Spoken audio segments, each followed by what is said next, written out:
ওয়াযাকাতাহু মাগরামান, মানুষ যাকাত দেবে জরিমানা স্বরূপ। নবীজি সাল্লাল্লাহু আলাইহি ওয়াসাল্লাম বললেন, মানুষ যখন যাকাত দেবে জরিমানা স্বরূপ, লক্ষ্য করো ওটাই হলো কিয়ামতের একটি আলামত। আল্লাহর বান্দারা, যাকাত শব্দের অর্থ হলো পরিশুদ্ধ করা। যাকাত যে সম্পদের আপনি দেবেন, ওই সম্পদ আল্লাহ সংরক্ষণ করবে, ওই সম্পদ পবিত্র হয়ে যাবে, ওই সম্পদ দুনিয়ার কোনো মানুষ ধ্বংস করতে পারবে না। যাকাত দেওয়া ব্যক্তি কোনোদিন গরিব হয় না।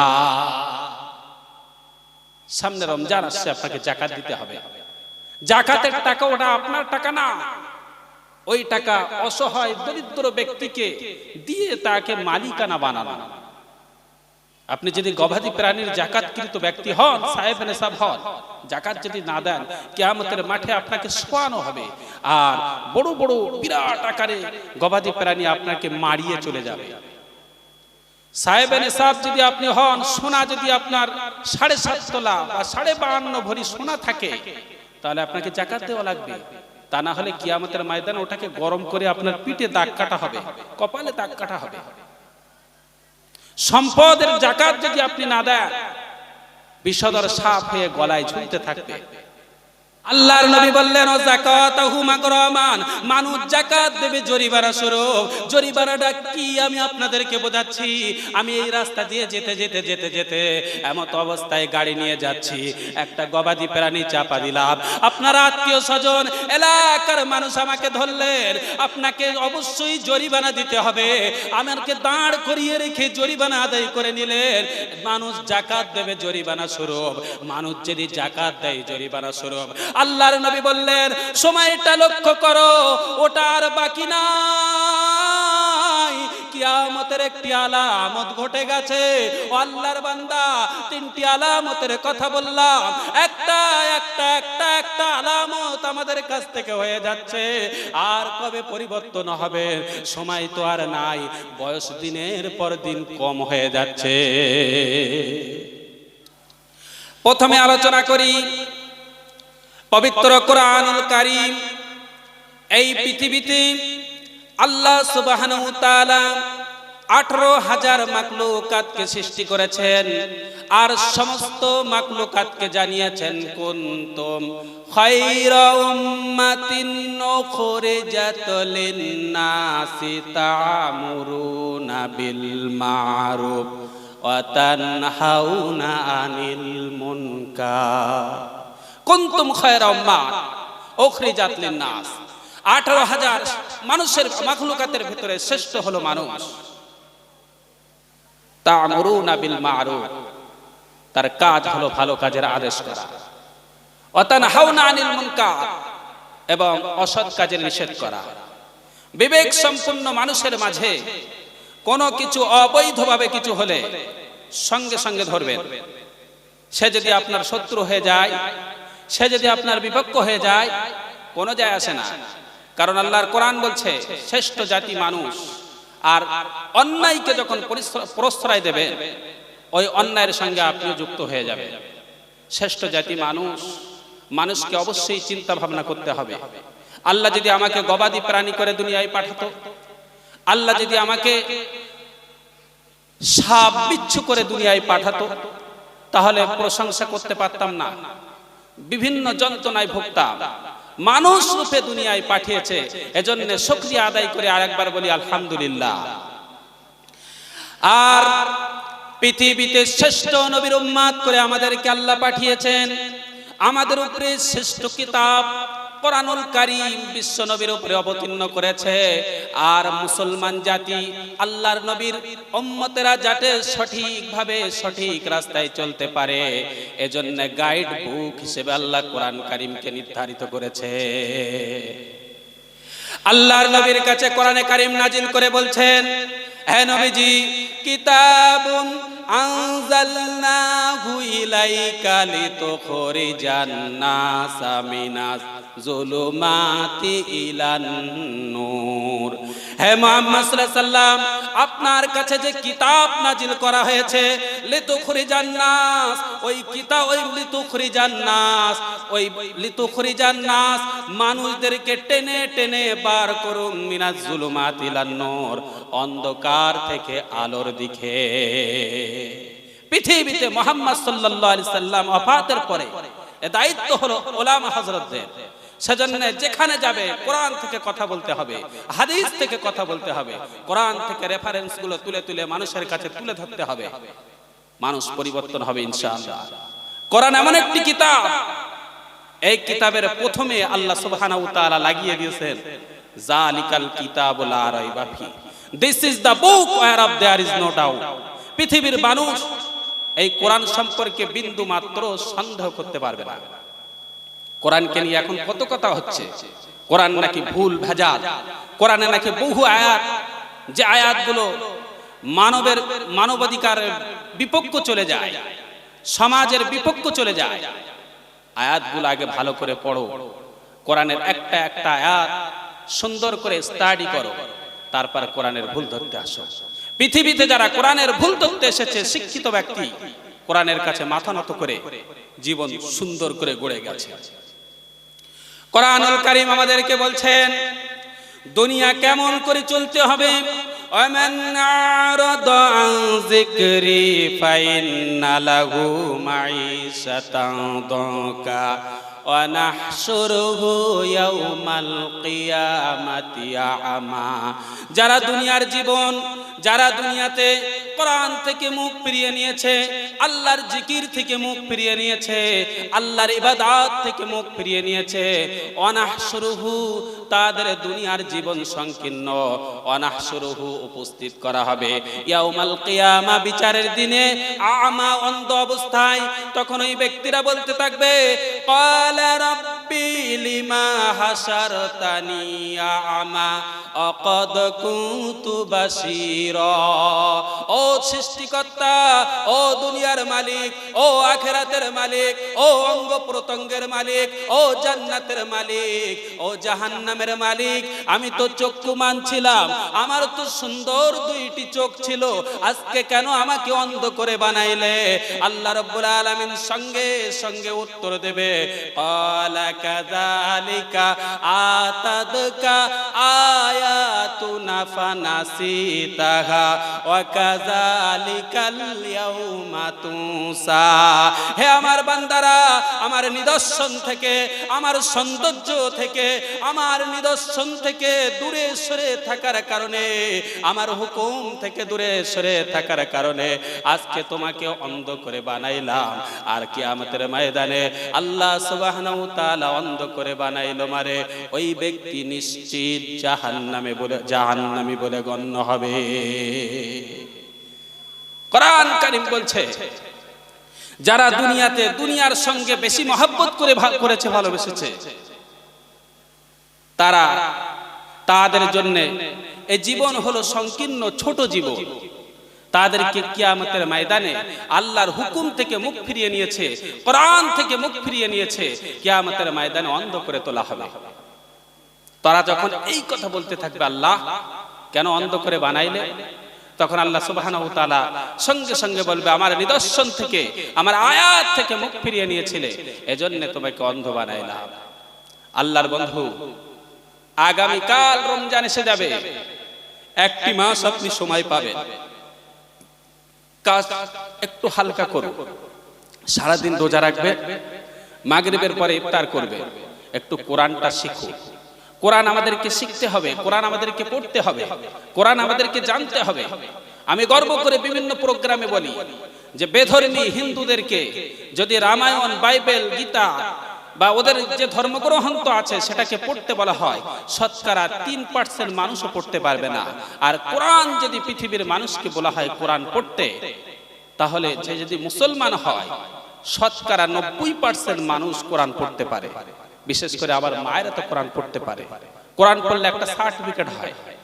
যখন বিবাহ দিতে আসে তখন বলে আমার মেয়ে কোরআনের 3 খতম কোরআন করেছে, কোরআন পড়েছে, 3 বার খতম করেছে, 4 বার কোরআন খতম করেছে। এই ওসিলায় আল্লাহ সুবহানাহু ওয়া তাআলা ভালো একটি পাত্র মিলিয়ে দেয়। কোরআনের সঙ্গে সম্পর্ক রাখবেন, পৃথিবীতে আল্লাহ রাব্বুল আলামিন আপনাকে সম্মানীয় বানাবে। কোরআনের সঙ্গে সম্পর্ক রাখবেন, দুনিয়া আখিরাত আরো বেশি উন্নত হবে। সেজন্য কোরআন পড়া আমাদেরকে শিখতে হবে। আপনাদের মসজিদে হয়তো খতম তারাবি হয়, আমি এখান থেকে বলবো যে সমস্ত জায়গায় কোরআনের তারাবিতে কোরআন খতম হয়, হাফেজ সাহেবগণ একটু আস্তে আস্তে কোরআন শরীফ তেলাওয়াত করবে। ওয়ারাত্তিলিল কুরআনা তারতিলা, কোরআনকে ধীরে ধীরে সুন্দর করে তারতিলের সঙ্গে পড়তে বলা হয়েছে। অত স্পিড পড়ার দরকার নাই, সুন্নাত আদায় করতে গিয়ে যেন গুনাহ না হয়ে যায়। আল্লাহর কোরআন বলছেন, লাউ আনজালনা হাযাল কুরআনা আলা জাবালিল লারাআইতাহু খাশিয়াম মুতাসাদ্দিআম মিন খাশয়াতিল্লাহ ওয়া তিলকাল আমসালু নাদরিবুহা লিন-নাস লাআল্লাহুম ইয়াতাফাক্কারুন। আল্লাহ বলে, কোরআনকে আমি পাহাড়ের উপরে অবতীর্ণ করতে চাইলাম, পাহাড় সঙ্গে সঙ্গে আমাকে বলল আমি বিদীর্ণ হয়ে যাব, ধ্বংস হয়ে যাব, আমার উপরে কোরআন নাজিল করবে না। অতিলকাল আমসাল নাদরিবুহা লিন-নাস, মানুষ কি এটাকে নিয়ে গবেষণা করে না, মানুষ কি এটাকে নিয়ে ফিকির করে না যে কোরআন পাহাড়ের উপরে নাজিল করতে চেয়েছিল, পাহাড় বলল আমি ধ্বংস হয়ে যাব, সেই কোরআন মানুষের সিনাই কেমন করে গাথে। আল্লাহু আকবার, একটা মিরাকেল, আশ্চর্য।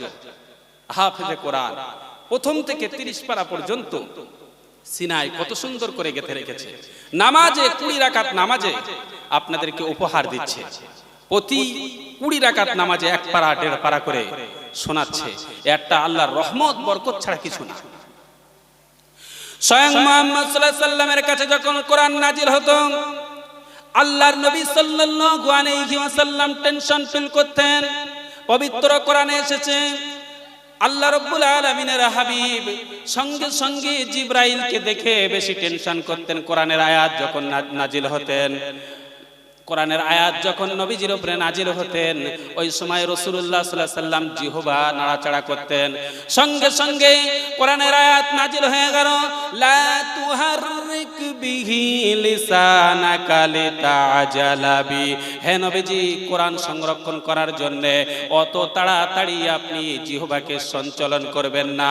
ইন্না আলাইনা জামাহু ওয়া কুরআনা, নিশ্চয়ই কোরআন মুখস্থ করার জন্য ও নবী যত টেনশন ফিল করা লাগবে না। আপনার সিনাই কোরআন জমা করা, আপনার সিনাই কোরআন মুখস্থ করানো, আপনার সিনাই কোরআন গেঁথে দেবার দায়িত্ব আমার। আপনার দায়িত্ব কোরআনের কথা মানুষের কাছে সুন্দরভাবে ছড়িয়ে দেওয়া। কোরআন খালি মুখস্থ নিয়ে আল্লাহর রাসূল টেনশন করতেন, জিহবা নাড়াচাড়া করতেন। রাসূল পাক সাল্লাল্লাহু আলাইহি সাল্লামের উপরে যখন কোরআন নাজিল হয়েছে, আম্মা জান আয়েশা বলেন, রাআইতু ইয়ানজিলু আলাইহিল ওয়াহি ফি ইয়াউমিশ শাদীদিল বার ফায়ামসামু আনহু ওয়া ইন্না জাবিনাহু লা ইয়াতাফাসসাদু আরাকা। আল্লাহর রাসূলের ললাট মোবারক ঘেমে যেতেন যখন কোরআনের আয়াত নাজিল হতো। সেটা ঠান্ডার সময় হোক, প্রচন্ড ঠান্ডার সময় মানুষ কি ঘামে, কিন্তু রাসূলুল্লাহর উপরে কোরআন নাজিল যখন হয়েছে, আম্মা জান আয়েশা দেখেছে প্রচন্ড ঘেমে গেছে। আর ঘামগুলো সংরক্ষণ করে বদলে পুরে রাখতেন। রাসূলুল্লাহর গায়ের ঘাম ছিল সুগন্ধি, মেশকে আম্বরের থেকেও বেশি সুগন্ধি। মদিনার কোন বাড়িতে যখন অনুষ্ঠান হতো, ওই ঘামগুলো গায়ে লাগিয়ে দিত। কোরআনে কারীম এমন একটি কিতাব, এই কিতাব আমাদেরকে পড়া শিখতে হবে। শিখবেন ইনশাআল্লাহ। রমজান পাচ্ছেন, যাদের পড়া অশুদ্ধ আছে আপনারা একটু শুদ্ধ করে নেবেন। যাদের একেবারে জানা নেই, দেখেন হায়াত মৌতের কথা বলা যাবে না, কোন মুহূর্তে আমাদের মৃত্যু ঘটবে কেউ বলতে পারবে না। আসমানে একটি গাছ আছে, ওই গাছে আপনার নাম আমার নাম লেখা আছে। ওই গাছের পাতা যখন সবুজ হয়ে যাবে, তখন পাতাটা পড়ে যাবে, ওখান থেকে ফারিস্তা প্রথম আসমানে এনে দেবে, এনে দিয়ে ঘোষণা করবে, ঘোষক একজন ফারিস্তা ঘোষণা করবে, অমুকের পুত্র অমুক বিবিপুর বাড়ি ইন্তেকাল হয়ে যাবে। ওদিকে আপনি ঘোরাফেরা করছেন, 6 মাস আগে এলাহান করে দেবে। ওদিকে ব্যবসা বাণিজ্যের সঙ্গে সব যুক্ত আছে, সব কিছু করছেন। আস্তে আস্তে দিন ফুরিয়ে যাবে, 40 দিন বাকি থাকবে, তখন আজরাইল সাল্লাম প্রতিদিন আপনার বাড়িতে একবার করে আসবে। 37 দিন পর্যন্ত মালাকুল মউত আজরাইল সাল্লাম একবার করে আসবে। আল্লাহর বান্দা, মৃত্যুর জন্য প্রস্তুত হও। কবর বলতে থাকবে আনা বাইতুদ দুর, আমি পোকামাকড়ের ঘর, আমার ভিতরে আসার জন্য প্রস্তুতি নাও। আনা বাইতুত তিন, আমি মাটির ঘর। আনা বাইতুল আহাদা, আনা বাইতুল গুরবা। এভাবে কবর আওয়াজ করতে থাকবে, আপনি তো শুনতে পান না। আপনি যদি শুনতে পাতেন, আপনার সেন্সলেস হয়ে যেত, মেন্টালি প্রবলেম হয়ে যেত।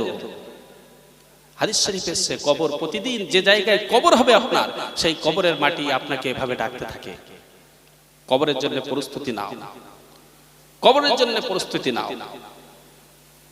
যারা কিয়ামতে, যারা কোরআন কারীম পড়বে, আল্লাহ রাসূল বলেছেন ইকরাউল কোরআন ফাইন্নাহু ইয়াতি ইয়াউমাল কিয়ামাতি শাফিয়ান লিয়াসহাব। কিয়ামতের ময়দানে কোরআন কারীম যখন জাহান্নামে হয়ে যাবে ব্যক্তি, সুপারিশ করে করে জান্নাতে নিয়ে যাবে। জোরে বলি সুবহানাল্লাহ। মানুষকে যখন দাফন করা হবে, নাকির আর মুনকার ফারিস্তা যখন চলে আসবে কবরে, ঠিক ওই মুহূর্তে কোরআন যুবক হয়ে যাবে। তা নাকির আর মুনকার ফারিস্তারা বলবে, তুমি আমাকে ডিস্টার্ব করছো কেন? কোরআন খালি বলতে যাবে, প্রশ্ন কথা বলতে যাবে, বলে কে তুমি? বলে আমার পরিচয় জানলে তুমি ঘাবড়ে যাবে। বলে কে তুমি? তোমার পরিচয় দাও না, এটা আল্লাহ রাব্বুল আলামিন আমাদেরকে এই দায়িত্ব, এই ডিপার্টমেন্টের কাজ দিয়েছে, কে তুমি? তোমার পরিচয় দাও। তখন বলবে আমি হলাম পবিত্র গ্রন্থ কোরআনুল কারীম। ফারিস্তারা তখন ঘাবড়ে যাবে। ফারিস্তা স্বয়ং বিশ্ব নবী সাল্লাল্লাহু আলাইহি সাল্লাম কবরে উপস্থিত হবে, আর রাসূলুল্লাহ আপনার কবরের সওয়ালের জবাব দিয়ে দেবে। এমন কি কোরআন যুবক হয়ে যদি কোরআনকে মহব্বত করেন, ভালোবাসেন, কোরআন কবরের ভেতরে গিয়ে আপনার জন্য প্রতিটা প্রশ্নের একটা একটা করে উত্তর বলে দেবে। কোরআনকে মহব্বত করা যাবে না? কোরআনকে ভালোবাসতে হবে, কোরআনকে মহব্বত করতে হবে। কোরআন পড়া ফরজ আমাদের জন্য। বাচ্চাদেরকে মক্তবে পাঠাবেন, মক্তব অবশ্যই করতে হবে, মাদ্রাসা করতে হবে। আপনার বিবিপুর এলাকা ইসলামিক কালচার না হলে চলে যায়? বিবিপুর এলাকা মানে ইসলামিক কালচারে ভরা ভরা থাকবে। এলাকায় বহু আলেম ওলামা আছে। আল্লাহ সুবহানাহু ওয়া তাআলা এই গ্রামে মক্তব, গ্রামে মাদ্রাসা কবুল করুক, বলুন আল্লাহুম্মা আমিন। প্রতিদিন বাচ্চাদেরকে গার্ড করবে, দিনের শিক্ষায় শিক্ষিত করতেই হবে। দুনিয়ার শিক্ষায় তো শিক্ষিত করতে হবে, সঙ্গে দিনের শিক্ষায় শিক্ষিত করতে হবে। আপনি পিতা, আপনার একটা দায়িত্ব আছে। কোনোদিনও সন্তানকে বলবেন না এই তুই পারবি না। যখন পিতাকে সন্তানকে আস্তে আস্তে নিয়ে যাবেন, সন্তানকে কোথাও নিয়ে যাবেন, মনে করবেন আমি একজন হাফেজ সাহেবকে নিয়ে যাচ্ছি। সন্তানকে মসজিদে নিয়ে যাবেন, মনে করবেন একজন আইপিএস অফিসারকে নিয়ে যাচ্ছি। সন্তানকে কোথাও কোনো আত্মীয়র বাড়িতে যখন নিয়ে যাবেন, তখন মনে করবেন আমি এসডিও কে নিয়ে যাচ্ছি। তাকে যখন স্কুলে নিয়ে যাবেন, মনে করবেন উচ্চমানের একজন অফিসারকে আমি সঙ্গে নিয়ে যাচ্ছি। তাকে যখন জামা গায়ে দিয়ে দেবে, তখন মনে করবেন আদর্শবান একজন নেতাকে আমি জামা গায়ে দিয়ে দিচ্ছি। আপনার সন্তানকে এভাবে সাপোর্ট করবে, দেখবেন এক পর্যায়ে উঁচু হয়ে যাবে, পিতামাতার দোয়া কবুল হবে। আর সন্তানকে যদি বলেন পাশের বাড়ি আব্দুল্লাহ ভাইয়ের ছেলে দেখো তোমার থেকে ভালো রেজাল্ট করেছে, ও ভেঙে পড়বে। খালাতো ভাই তোমার থেকে আরো বেশি ভালো রেজাল্ট করেছে, বেশি পারা মুখস্থ করেছে, এ কথা বলা যাবে না। সে যদি ভেঙে পড়ে, আস্তে আস্তে পড়ার কন্ডিশন কমে যাবে। সন্তানকে ভোরবেলা ঘুম থেকে তুলে দিন, বেশি রাত জাগতে দেন না। আমাদের কাছে এখন তো মোবাইল এসেছে। আল্লাহ সুবহানাহু ওয়া তাআলা সঠিক বুঝদান করুক, বলুন আল্লাহুম্মা আমিন। ঘরগুলোতে ছবি রাখবেন না। আল্লাহ রাসূল বলেছে আল বাইতুল্লাযী ফীহি কলব, যে বাড়িতে কুকুর থাকে ওই বাড়িতে রহমতি ফারিস্তা থাকে না। আর রহমতি ফারিস্তা যখন না থাকে, সে সময় দেখবেন স্বামী স্ত্রীর অশান্তি, শ্বশুর শাশুড়ির বনদ নেই, ইনকামে কোনো বরকত নেই, খালি রোগ শোক বালা মুসিবত। সেজন্য যেখানে কুকুর দেখবেন, ঘরের বাইরে পাঁচিলের সাইডে ঘর করে দেবেন। আল্লাহ রাসূল বলেছে আল বাইতুল্লাযী ফীহি কাতিউর রহিম, আত্মীয়তা বিচ্ছেদকারী জান্নাতে যেতে পারবে না। এখন ফুপুর সম্পদ আপনি যদি ভোগ দখল করেন, বোনের সম্পদ ভোগ দখল করেন, তাহলে আপনার বাড়িতে রহমতি ফারিস্তা থাকবে না। সেজন্য আত্মীয়দের সঙ্গে ভালো ব্যবহার করতে হবে। রাসূল বলেছে, মান কানা ইউমিনু বিল্লাহি ওয়াল ইয়াউমিল আখির ফালিইকরিম দাঈফ। যে ব্যক্তি আল্লাহকে এবং আখিরাতকে বিশ্বাস করবে সেই ব্যক্তি মেহমানদারি করবে। আপনারা কি একটু ধনী হতে চান? যদি ধনী হতে চান মেহমানদারি করবে, মহব্বত ভালোবাসা বৃদ্ধি হবে।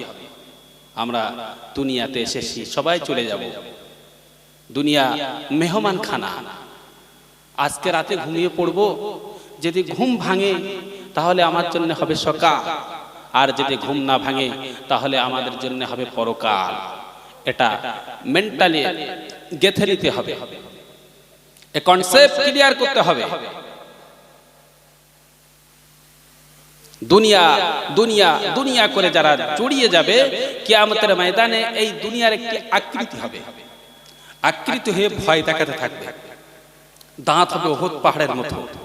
আপনি সেদিনে মুসিবতের মধ্যে থাকবেন, আপনি সেদিনে ভয় পাবেন, আপনি সেদিনে কাঁপবেন, এখনই আমার বিচার হবে। আর এই দুনিয়া আপনার কাছে গিয়ে শিটকাইতে থাকবে। কারণ দুনিয়াকে যারা মহব্বত করেছে, দুনিয়ার বিকৃতি আকৃতি কদাকার চেহারা হবে, দুনিয়ার দাঁত হবে উহুদ পাহাড়। আপনাকে যখন ধরতে থাকবে তখন দুনিয়া বলতে থাকবে, মুহাম্মদ সাল্লাল্লাহু আলাইহি ওয়াসাল্লাম বলেছিল, যার সঙ্গে যার ভালোবাসা তার সঙ্গে তার হাসর নাসর হবে। তোমার সঙ্গে আমার সঙ্গে ভালোবাসা ছিল, তুমি সন্তানের জন্য দালান কোঠা করেছো, তুমি আমার মাঝে থাকার জন্য বহু জমি কিনেছো, তুমি আমার মাঝে থাকার জন্য কত সুন্দর বিল্ডিং বানিয়েছো, কত প্রাসাদ, কত কোম্পানি, কত কিছু করেছো, কত সম্পদের মালিক বানিয়েছো। আমি দুনিয়া আজকে তোমাকে ছাড়বো না বলে এভাবে ধরতে থাকবে। ওলিউল্লাহ মুহাদ্দিস দেহলভী রাহমাতুল্লাহ আলাইহির লেখা হুজ্জাতুল্লাহিল বালিগা কিতাবের মধ্যে উল্লেখ আছে, যারা দুনিয়া দুনিয়া করে পাগল হয়ে যাচ্ছে, কিচ্ছু না। চিন্তা করুন, একই ছাদের নিচে বাস করতেন আপনার ভাই, আপনার দাদু, আপনার দাদিমা, আছে তারা? আছে? কোথায় গেছে? কবরস্থানের মাটি খুললে বোঝা যাবে। কি হবে এত দাম্ভিক্য? কি হবে এত চেহারার সৌন্দর্য? কি হবে মুখে এত পালিশ করে? আল্লাহ রাব্বুল আলামিন দুনিয়াতে আমাদেরকে দিয়েছে, আল্লাযী খলাকাল মাউতা ওয়াল হায়াত লিয়াবলুয়াকুম আইয়ুকুম আহসানু আমালা। কে কত সুন্দর হায়াত আর মউত দিয়েছে, কে কত সুন্দর করে ইবাদত বندگی করতে পারে, কে কত সুন্দর করে আল্লাহকে খুশি করতে পারে। আর আমরা দুনিয়াতে কে কত সুন্দর করে অট্টালিকা বানাইতে পারে, কে কত সুন্দর করে সমাজে প্রতিষ্ঠিত হতে পারে, কে কত সুন্দর করে ছেলেকে এস্টাবলিশ করতে পারে, বিল্ডিং বানাতে পারে। এই কবরে যাওয়া পর্যন্ত এটা থাকবে। আল্লাহ সুবহানাহু ওয়া তাআলা আমাদেরকে সঠিক বুঝদান করুক, বলুন আল্লাহুম্মা আমিন। মুমিনদারের মৃত্যু আর কাফেরের মৃত্যু এক না। সূরা নাজিয়াতের ভিতরে এসেছে, ওয়ান নাজিয়াতি গরকা। ওই সমস্ত ফারিস্তার শপথ যারা শরীর থেকে রূহগুলো টেনে বার করে। হযরত ওমর রাদিয়াল্লাহু তাআলা আনহু বলেছেন, শরীরের পা থেকে মাথা পর্যন্ত ৩৬০টি হাড় আছে। এই হাড়ে বর্ষা লাগিয়ে একসঙ্গে টানলে যে কষ্ট হয়, মৃত্যুর সময় একটা ব্যক্তি তার থেকে আরো বেশি কষ্ট পায়।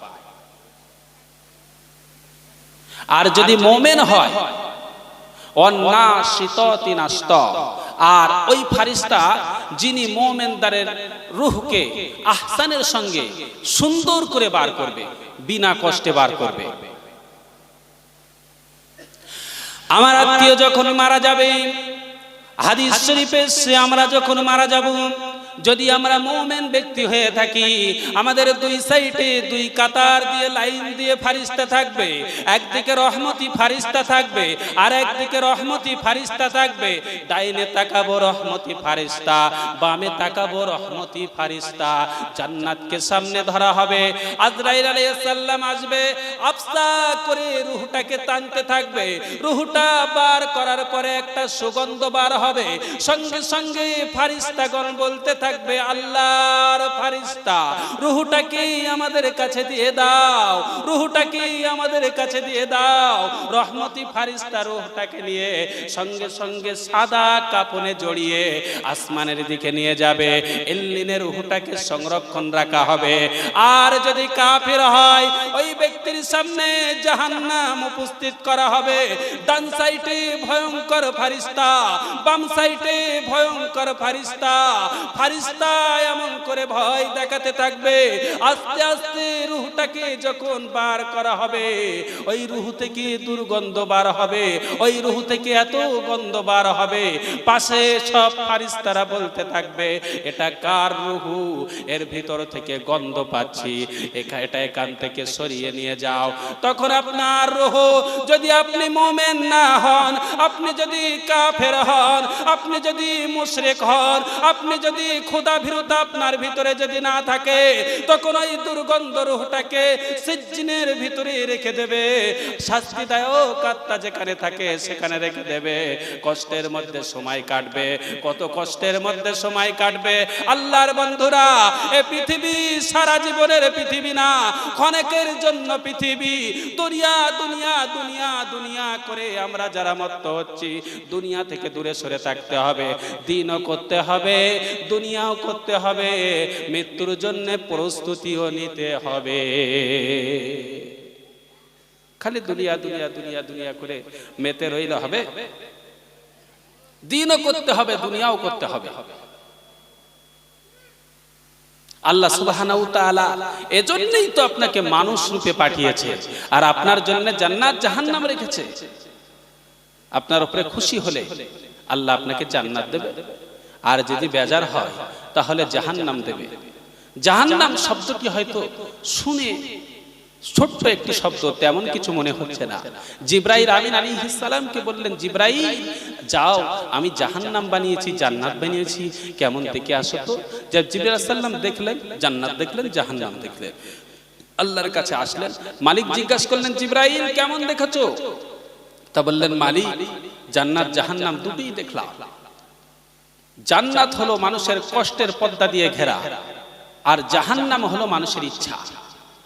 ইচ্ছা করলে জাহান্নাম যেতে পারে, আর জান্নাতে অতিক্রম করতে গেলে কষ্টের পর্দা অতিক্রম করতে হবে। জাহান্নামটা জিবরাইল আলাইহিস সালাম বিশ্ব নবীর কাছে এসে বলছে, নবীজি জাহান্নামকে আল্লাহ 1000 বছর জ্বালালো, জাহান্নামের রং হয়ে গেল কালো, আর এক জাহান্নামের রং হয়ে গেল লাল, আর 1000 বছর জ্বালালো, জাহান্নামের রং হয়ে গেল সাদা, আর 1000 বছর জ্বালালো, জাহান্নামের রং হয়ে গেল কালো কৃষ্ণ বর্ণের। বুকের চামড়া কলিজা সব খেয়ে ধ্বংস করে দেবে জাহান্নাম। জাহান্নামের জন্য আল্লাহর কাছে পানাহ চাইবে, মৃত্যুর জন্য আল্লাহর কাছে পানাহ চাইবে। মৃত্যুটা যেন আহসানের সঙ্গে হয়, তাকওয়া অবলম্বন করতে হবে, উগ্র হলে হবে না। সন্তান যারা যুবক ভাই আছো, অল্প বয়সের ছেলে আছো, পিতাদেরকে সম্মান করতে হবে, আত্মীয় স্বজনদেরকে সম্মান করতে হবে, মাতাকে সম্মান করতে হবে, দোয়া নিতে হবে তাদের কাছ থেকে। দোয়ায় জীবন পরিবর্তন হয়ে যায়। এখন তো বর্তমান সময়ে আমরা দেখছি যুবক ছেলেরা পিতামাতাকে, মুরব্বীদেরকে খেয়াল করে না। মুরব্বীরা মুরব্বীর জায়গায়, আর ওরা ওদের জায়গায়। আল্লাহ সুবহানাহু ওয়া তাআলা আমাদেরকে সঠিক বুঝ দান করুক, বলুন আল্লাহুম্মা আমিন। একটি হাদিস শরীফ শোনাবো। وعن أبي هريرة رضي الله تعالى عنه قال قال النبي صلى الله تعالى عليه وسلم إذا اتخذ الفي ديانا ولا أمانه مغنما وزكاته مغراما وتعلم لغير الدين وأطاع الرجل امرأته وأقى أمه وأدنى صديقه وأكسابه وضحت الأصوات في المساجد وسادت القبيلة فاسقهم وكان زعيم القوم أرجله أو كما قال النبي صلى الله عليه وسلم। এই হাদিসটি অনুবাদ করতে করতে কিছুটা সময় অতিবাহিত হয়ে যাবে, দু একটি কথা বলে সবরাসানি করে দেব। হাদিসটি তিরমিজি শরীফের হাদিস। ওলিউদ্দিন আবু আব্দুল্লাহ মুহাম্মদ বিন আব্দুল্লাহ আল খাতিব আত-তিবরিজি মিশকাত শরীফের চয়ন করেছেন। হাদিসের বর্ণনাকারীর নাম হলো আবু হুরায়রা রাদিয়াল্লাহু তাআলা। তিনি বলেন, ইজা ইত্তাখিদাল ফাইয়ু দিয়ালা, যখন মানুষ মালে গনিমাত নিজ মাল হিসেবে ব্যবহার করবে, অল আমানাহু মাগনামা, আর আমানতের মাল গনিমতের মাল হিসেবে ব্যবহার করবে। আমানতের মাল গনিমতের মাল হিসেবে ব্যবহার করবে। আর গনিমত বলতে এখানে বোঝানো হয়েছে জিহাদের ময়দানে, যুদ্ধের ময়দানে দুই পক্ষ যুদ্ধ লেগেছে, তাই এক পক্ষ বিজয়ী আর এক পক্ষ পরাজয়ী। তা যারা বিজয়ী হয়েছে তারা, পরাজয়ীরা পালিয়ে গেছে, বিজয়ীরা সম্পদগুলো এক জায়গায় সংরক্ষণ করেছে। সংরক্ষণ করার পরে রাজকোষে জমা দিয়েছে। এই রাজকোষের সম্পদগুলো জমা দেওয়া, এই সম্পদ নিজ মাল হিসেবে যখন ব্যবহার করবে, মনে করবে ওটা কিয়ামতের একটি আলামত।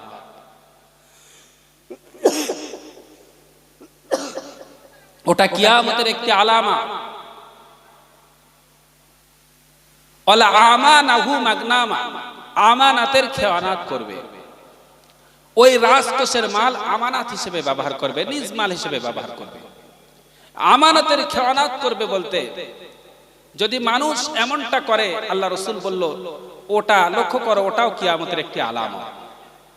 আমানতের খেয়ানত করা যাবে না, এটা মুনাফিকদের আদর্শ, মুনাফিকদের লক্ষণ। আয়াতুল মুনাফিকিনা সালাস, মুনাফিকদের ভিতরে তিনটি নিদর্শন আছে। ওয়াইন সাল্লা ওয়া সামা ওয়া জামা আন্নাহু মুসলিমুন, তারা বলে আমরা নামাজ আদায় করি, আমরা সিয়াম রোজা পালন করি, আমরা মুসলমান না। ইজা হাদ্দাসা কাযিবা, তারা যখন কথা বলে মিথ্যা বলে। আমাদের ভিতরে যদি মুনাফিকের আচরণ থাকে আমরা পাল্টে নেব, আমরা কথা বলবো, মিথ্যা বলবো না। মিথ্যা বললে ফারিস্তা দুর্গন্ধে দূরে সরে যায়। কোন ব্যক্তি একটা মিথ্যা কথা বলবেন আর ওই মিথ্যা চাপা দিতে গিয়ে 10টা মিথ্যা কথা বলতে হবে। আপনি মিথ্যা কথা বলছেন, অমুকের নাম আব্দুল্লাহ ধরে রাখেন, আব্দুল্লাহ মিথ্যাবাদী, আসমানে আল্লাহর ফারিস্তারা আপনার নামের পাশে কাযযাব লিখে দেবে। বারবার মিথ্যা কথা বলবেন, কাযযাব লিখে দেবে। দুনিয়ার মানুষ আপনাকে মিথ্যুক হিসেবে চিহ্নিত করবে। আর ঠিক তার অপোজিটে যেমন সত্য কথা, সত্য কথা যদি মানুষকে বলে তাহলে আপনার নামের পাশে থাকবে সিদ্দিক, সত্যবাদী। আর এই সত্যবাদী থাকার কারণে ফারিস্তারা সত্যবাদী লিখে দেবে। দুনিয়ার মানুষও আপনাকে সত্যবাদী হিসেবে চিহ্নিত করবে। দুনিয়াতে মানুষ এত সম্মানিত হয় কিভাবে জানেন? আল্লাহকে খুশি করতে হয়। আল্লাহ আসমান থেকে ঘোষণা করে দেয়, ফারিস্তা অমুকের পুত্র অমুক, অমুক গ্রামে বাড়ি, আমি তার উপরে সন্তুষ্ট হয়েছি, খুশি হয়েছি। তা ফারিস্তা বলে আপনি খুশি হয়েছেন মানে আমরাও খুশি হয়েছি। ওখান থেকে ফারিস্তা জগতের সমস্ত ফারিস্তা তারা খুশি হয়ে যায়। 18,000 মাখলুক ওই ব্যক্তির উপরে মহব্বত ভালোবাসায় লিপ্ত হয়ে যায়, খুশি হয়ে যায়। সেজন্য অধিক পরিমাণ মিথ্যা কথা বলা এটা মুনাফিকের আলোচনা, মুনাফিকের আলামত। ইজা হাদ্দাসা কাযিবা ওয়া ইজা ওয়াদা আখলাফা। আল্লাহর নবী বললেন ওয়াদা করবে, ওয়াদা খেলাফ করবে। ওয়াইদা উতমিনা খানা, আমানতের খেয়ানত করবে। কোন ব্যক্তির কাছে কোন সম্পদ আপনি রেখেছেন, ওই সম্পদগুলো নিজ সম্পদ হিসেবে যখন ব্যবহার করবে, নবীজি বললেন লক্ষ্য করো ওটাও হলো কিয়ামতের একটি আলামত। কারো কাছে সংরক্ষণ রেখেছে কিন্তু সে সম্পদগুলো নিজের মাল হিসেবে ব্যবহার করে নিয়েছে, কিয়ামতের আলামত। তাহলে প্রথম কি? মালে গনিমত, নিজ মাল ব্যবহার করা। আর দ্বিতীয় হলো গনিমতের মাল, বা যদি আপনার কাছে সংরক্ষণ করে মাল রাখা হয় সেগুলো নিজ মাল হিসেবে ব্যবহার করা। এই দুটো আমাদের মাঝে হয়ে যাচ্ছে, হয়ে গেছে, মানে দুটো কিয়ামতের আলামত অতিবাহিত হয়ে গেছে। ওয়াজাকাতাহু মাগরামান, মানুষ যাকাত দেবে জরিমানা স্বরূপ। নবীজি সাল্লাল্লাহু আলাইহি ওয়াসাল্লাম বললেন মানুষ যখন যাকাত দেবে জরিমানা স্বরূপ, লক্ষ্য করো ওটাই হলো কিয়ামতের একটি আলামত। আল্লাহর বান্দারা, যাকাত শব্দের অর্থ হলো পরিশুদ্ধ করা। যাকাত যে সম্পদের আপনি দেবেন ওই সম্পদ আল্লাহ সংরক্ষণ করবে, ওই সম্পদ পবিত্র হয়ে যাবে, ওই সম্পদ দুনিয়ার কোনো মানুষ ধ্বংস করতে পারবে না। যাকাত দেওয়া ব্যক্তি কোনোদিন গরিব হয় না। সামনে রমজান আসছে, আপনাকে যাকাত দিতে হবে। যাকাতের টাকা ওটা আপনার টাকা না, ওই টাকা অসহায় দরিদ্র ব্যক্তিকে দিয়ে তাকে মালিকানা বানানো। আপনি যদি গবাদি প্রাণীর জাকাতকৃত ব্যক্তি হন, সাহেব নেশাব হন, জাকাত যদি না দেন, কিয়ামতের মাঠে আপনাকে শোয়ানো হবে, আর বড় বড় বিরাট আকারে গবাদি প্রাণী আপনাকে মারিয়ে চলে যাবে। সাহেব নেশাব যদি আপনি হন, সোনা যদি আপনার 7.5 তোলা বা 52.5 ভরি সোনা থাকে, তাহলে আপনাকে জাকাত দেওয়া লাগবে। তা না হলে কিয়ামতের ময়দানে ওটাকে গরম করে আপনার পিঠে দাগ কাটা হবে, কপালে দাগ কাটা হবে। সম্পদের জাকাত যদি আপনি না দেন, বিষধর সাপ হয়ে গলায় ঝুলতে থাকবে। আমার একটা কথা মনে পড়লো, ক্যালকাটা ইউনিভার্সিটি একজন স্যার ছিল উসমান গনি। তা ওখানে আমি ক্যালকাটায় পড়েছি, কলকাতা বিশ্ববিদ্যালয়ের ছাত্র, আমি ওখানে এমএ করেছি। তা ওখানে যখন অনেক আগের কথা, স্যার উসমান গনির কাছে একজন মেয়ে, বেধর্মী হিন্দু মেয়ে, তা বললেন, স্যার আপনি আমাকে একটু কোরআন শরীফ দেবেন, আমি একটু পড়বো। তো বললো, মা কোরআন শরীফ পড়তে গেলে তো অজু করতে হয়। স্যার আমি অজু করতে পারি। তো বললেন, ঠিক আছে সামনে দিন দেবো। সামনে দিন আবার মেয়েটা আসলো, স্যার গেল। তো বলে, স্যার আপনি বলেছিলেন কোরআন শরীফ দেবেন, তা দেন। স্যার কেউ অনেক কাকুতি মিকুতি করে রিকোয়েস্ট করে স্যারের কাছ থেকে কোরআন শরীফটা নিলেন। নিয়ে 1 সপ্তাহ পরে বলছে, স্যার আবার একটা কোরআন শরীফ দেন। বলছে, মা আমি এই জন্য তোমাকে কোরআন শরীফ দিচ্ছিলাম না, আমি জানি এই কোরআনে তুমি ভুল বুঝবে, কোরআন তো একটাই। যে স্যার একটা কথা বলবো, আমি যখন সন্ধ্যা হয়ে যায়, ইউনিভার্সিটি থেকে বার হয়ে যাই, রাস্তার ধারে টিপু সুলতান মসজিদের পাশ দিয়ে যখন আমি যাই, স্যার 2 শ্রেণীর ব্যক্তির মানুষ দেখতে পাই। এক শ্রেণীর ব্যক্তি মাগরিবের সময়, সন্ধ্যার সময় যখন হয়ে যায়, তারা নামাজের জন্য মসজিদে চলে যায়।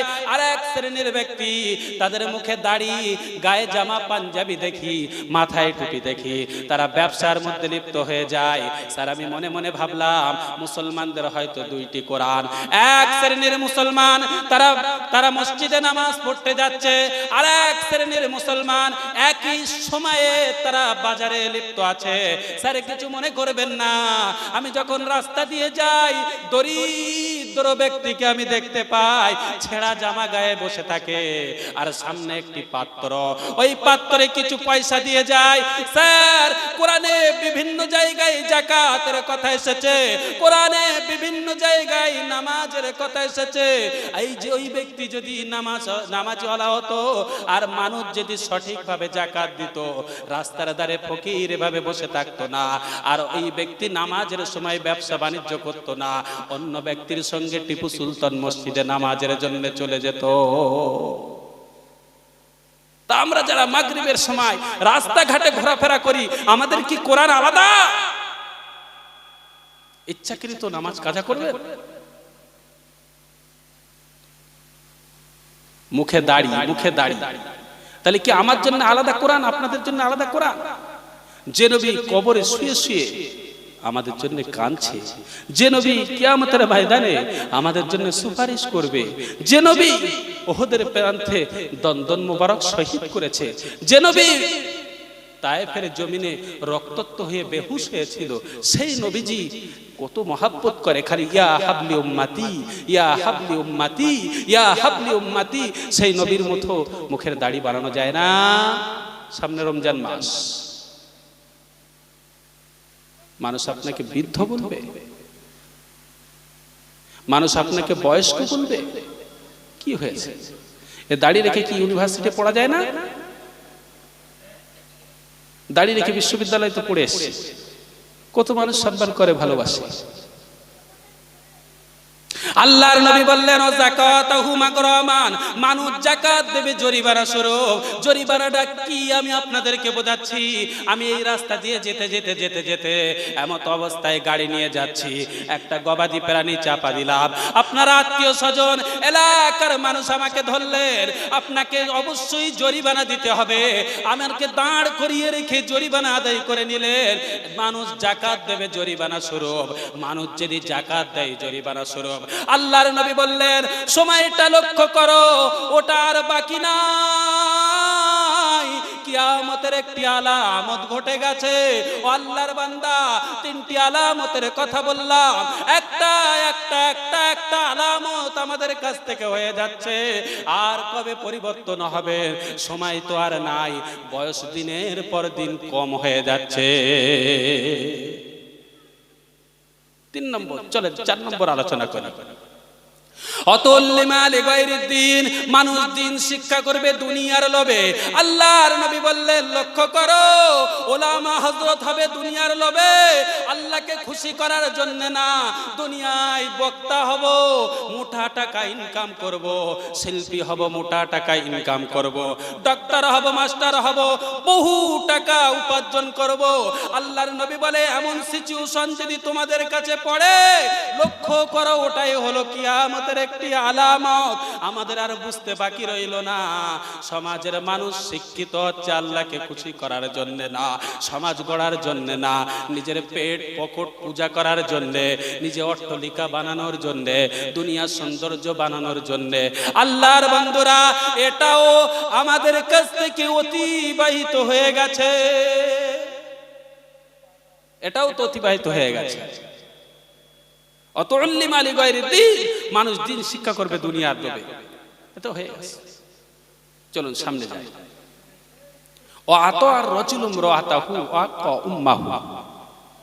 পুরুষ তার স্ত্রীকে বেশি প্রাধান্য দেবে আর নিজের মাকে সরিয়ে দেবে।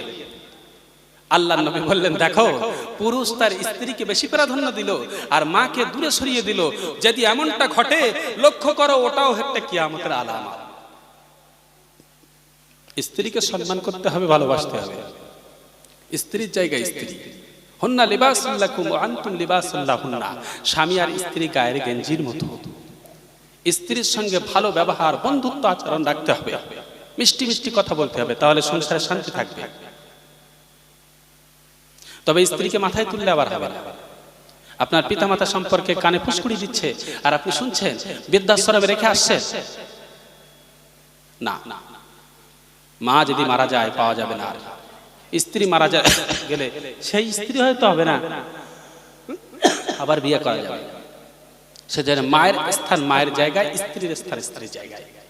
স্ত্রী হাতের কাজ করে দেবেন, এতে সংসারে মহব্বত ভালোবাসা বৃদ্ধি হবে, রাসূলুল্লাহ সুন্নাত আদায় হবে। আম্মা জান আয়েশা, আল্লাহ রাসূল যে কাপে পানি খেতেন, আল্লাহ রাসূল যে জায়গায় মুখ লাগাতেন, আম্মা জান আয়েশাও সেই জায়গায় মুখ লাগাতো। আল্লাহ রাসূল সাল্লাল্লাহু আলাইহি ওয়াসাল্লাম হাড্ডি খেয়ে নিচে রাখতেন, আম্মা জান আয়েশা ওই হাড্ডি একই জায়গায় খেয়ে চুচে চুচে রাখতো। সায়েন্স মেডিকেল বলছে জিহ্বার মানে এই সামনের ঠোঁটের নিচে এই জায়গায় এক ধরনের লালা আছে। এই লালা মায়েদের পেটে গেলে, স্ত্রীর পেটে গেলে, জিহ্বায় জড়িয়ে গেলে মহব্বত ভালোবাসা বৃদ্ধি হয়। স্ত্রীদেরকে মহব্বত করতে হবে, ভালোবাসতে হবে। আল্লাহ রাসূল সাল্লাল্লাহু আলাইহি সাল্লাম স্ত্রীদেরকে মহব্বত করেছে, ভালোবেসেছে। আম্মা জান আয়েশাকে যখন বিবাহ করেছিল, খুব ছোট মানুষ, 9 বছর বয়সে সংসারে এনেছে, তখন তো পুতুল খেলা করত। আল্লাহ রাসূল আম্মা জান আয়েশাকে ডাকতো, আয়েশা এদিকে আসো। তা আল্লাহ রাসূলকে বলতো আমি যাব না, পরে যাব, মানে খেলনা, মানে খেলনা। আল্লাহ রাসূল সাল্লাল্লাহু আলাইহি সাল্লাম কোন রাগান্বিত হননি। একদিন ঘরের পাশে আম্মা জান আয়েশা বলছে, ইয়া রাসূলুল্লাহ, ঘরের পাশে খেলা হচ্ছে, আমি একটু দেখবো, তীর মারামারি খেলা। তো বললো ঠিক আছে, তুমি আমার পিঠে ওঠো। আল্লাহ রাসূল পিঠে নিলেন, জানলার পাশে এক চোয়ালের সঙ্গে অপর চোয়াল লাগিয়ে দীর্ঘ সময় খেলা দেখলেন। বললো খেলা দেখা হয়েছে? বলছি ইয়া রাসূলুল্লাহ হয়েছে। নিচে নামিয়ে দিলেন। কি মহব্বত, কি ভালোবাসা! একদিকে পর্দা আদায় হলো, আরেকদিকে স্ত্রীর মর্যাদা, স্ত্রীর চাহিদা পূরণ করা হয়ে গেল। স্ত্রীদেরকে মহব্বত করতে হবে। ওয়াক্কা উম্মাহু আদনা সাদিকাহু ওয়াকসাবাহু। আল্লাহ রাসূল বলেছে, যখন পুরুষেরা স্ত্রীকে বেশি মহব্বত করবে, ভালোবাসবে, অবশ্যই স্ত্রীকে ভালোবাসতে হবে, তবে জনম দুঃখী মায়ের মতো না। নবীজি বলেছেন, আল্লাহর কোরআন বলছে, অকদা রাব্বুকা আল্লা তা'বুদু ইল্লা ইয়াহু ওয়া বিল ওয়ালিদাইনি ইহসানা।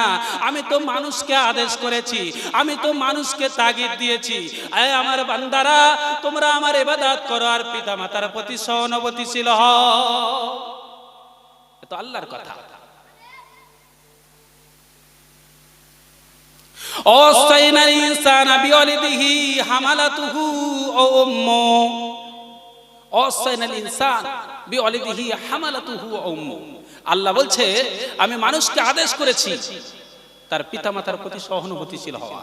ওয়াকাদা রাব্বুকা আল্লা তা'বুদু ইল্লা ইয়্যাহু ওয়া বিল ওয়ালিদাইনি ইহসানা।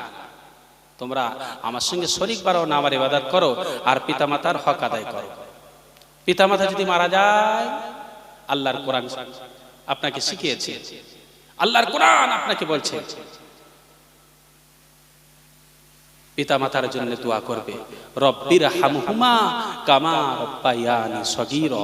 ছোটবেলায় পিতামাতা আমাকে যেভাবে লালিত পালিত করেছে, আল্লাহ আজকে পিতামাতা নাই, কবরের ভিতরে আপনি তেমন করে লালিত পালিত করবেন। মায়ের জায়গা আলাদা, স্ত্রীর জায়গা আলাদা। স্ত্রীর জায়গায় স্ত্রীকে বসাবেন, মায়ের জায়গায় মাকে বসাবেন।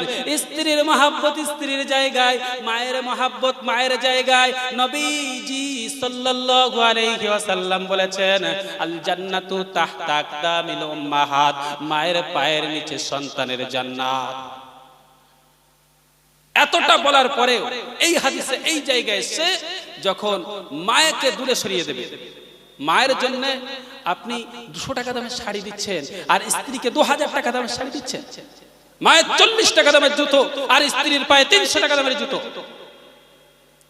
স্ত্রীর বেডটা সম্পূর্ণ আলাদা, আর মায়ের বেডটা, মায়ের ঘরটা প্লাস্টার নাই, কিছু নাই, গরমে পাখার গরম। খবরদার করবেন না, বেয়াদবি হয়ে যাবে। মা যখন মারা যাবে, কলা গাছ ধরে সুপারি গাছ ধরে কেঁদেও আপনি তৃপ্তি পাবেন না। মা যাদের বেঁচে আছে, মাকে সেবা করবেন, মাকে যত্ন করবেন। মাকে যত্ন যখন দূরে সরে যাচ্ছে, নবীজি বললেন লক্ষ্য করো, ওটা হলো কিয়ামতের একটি আলামত। ওয়াকসাবাহু ওয়া যাহার আকসাবাহু, বন্ধু বন্ধুদেরকে বেশি প্রাধান্য দেবে, বন্ধুদেরকে বেশি কাছে টানবে। আর নিজের পিতাকে দূরে সরিয়ে দেবে। রাস্তার ধার দিয়ে চকমকে জামা গায়ে দিয়ে যাচ্ছি, একসঙ্গে বন্ধুরা আছি, পিতা আস্তে আস্তে আস্তে আস্তে হেঁটে হেঁটে আসছে।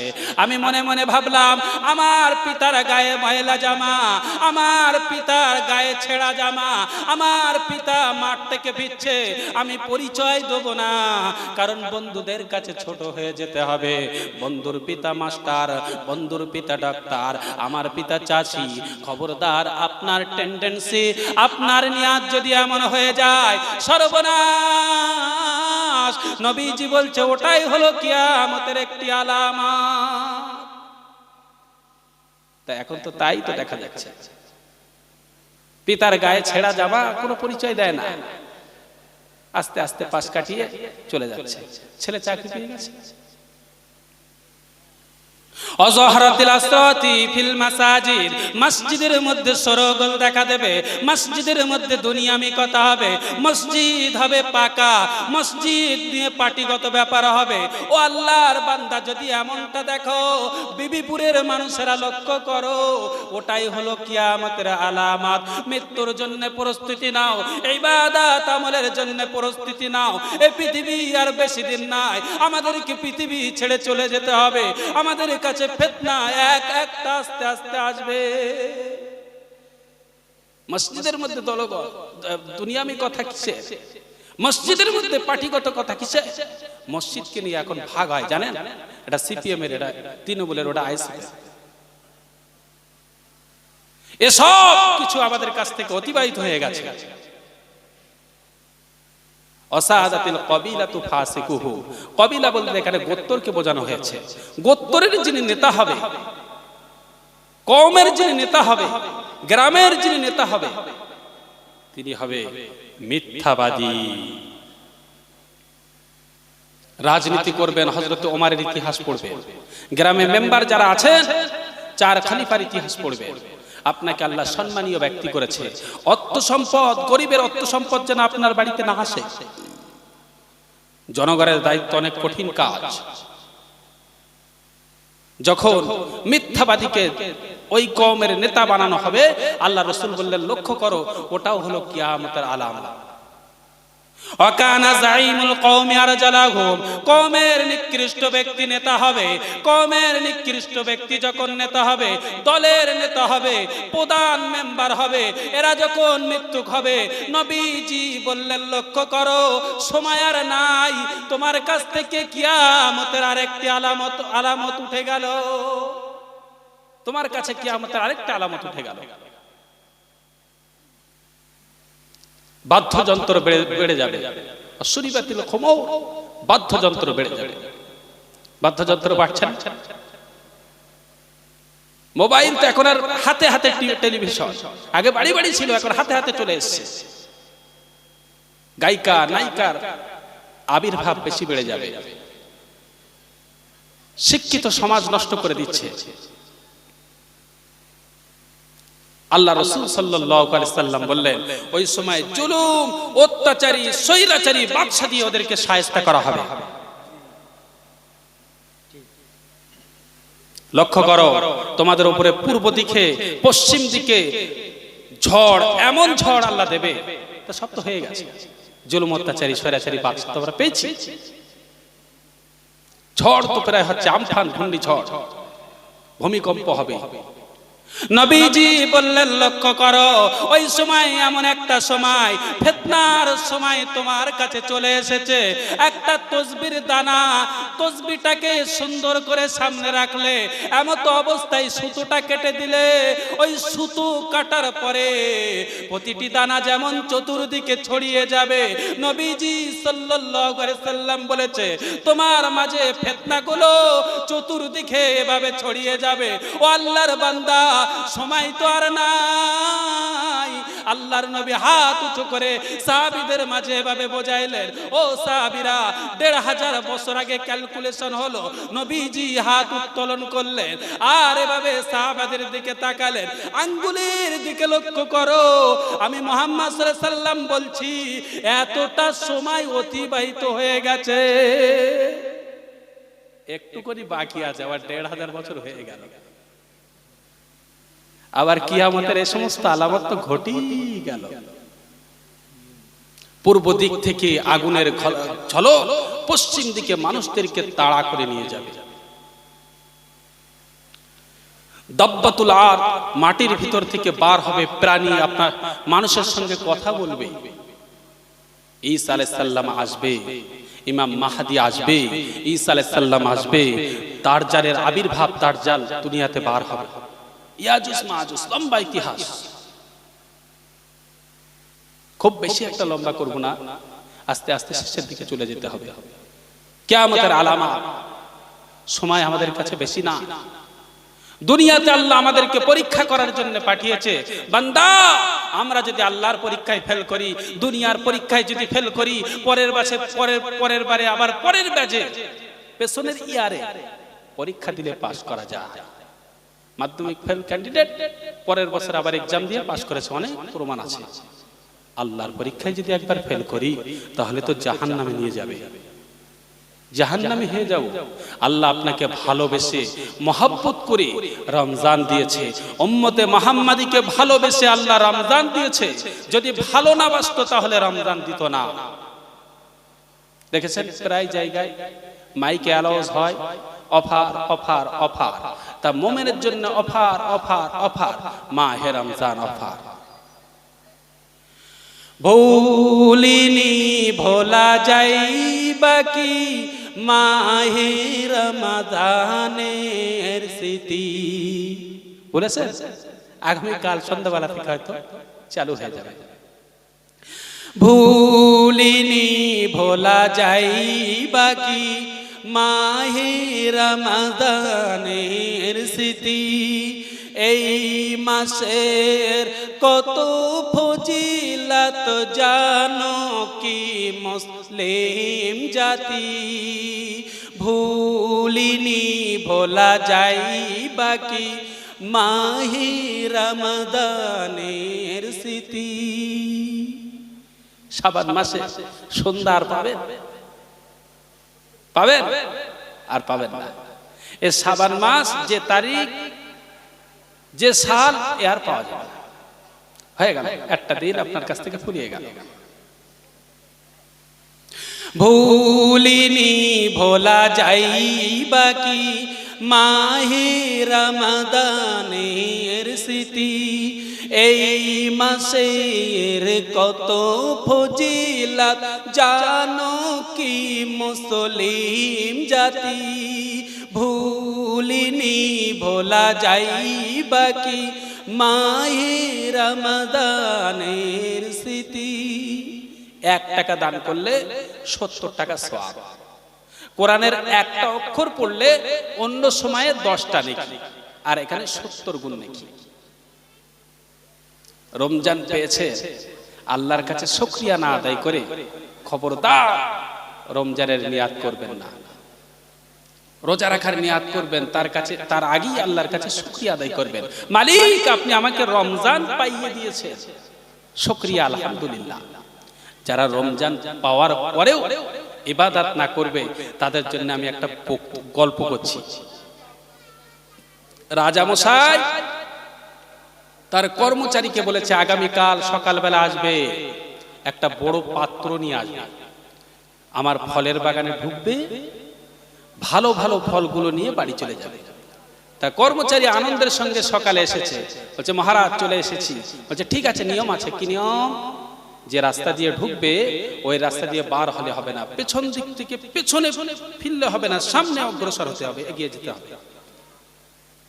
তা প্রজা ঢুকেছে, ঢুকে প্রথমেই দেখে আনারস নেবে না, কাঁঠাল নেবে না, লেবু নেবে না, আপেল নেবে না, নাশপাতি নেবে না, আঙ্গুর নেবে না, বেদানা নেবে না। যত সামনের দিকে যায় ও মনে করে একটু সামনে যায় আরো দামি ফল পাবো, তারপরে বোঝাই করবো আরো দামি ফল পাবো, টেস্ট আলা সেটা নিয়ে ভর্তি করব, আরো দামি ফল ভর্তি করব। এক পর্যায়ে সামনে যেতে যেতে যেতে কিচ্ছু না হয়।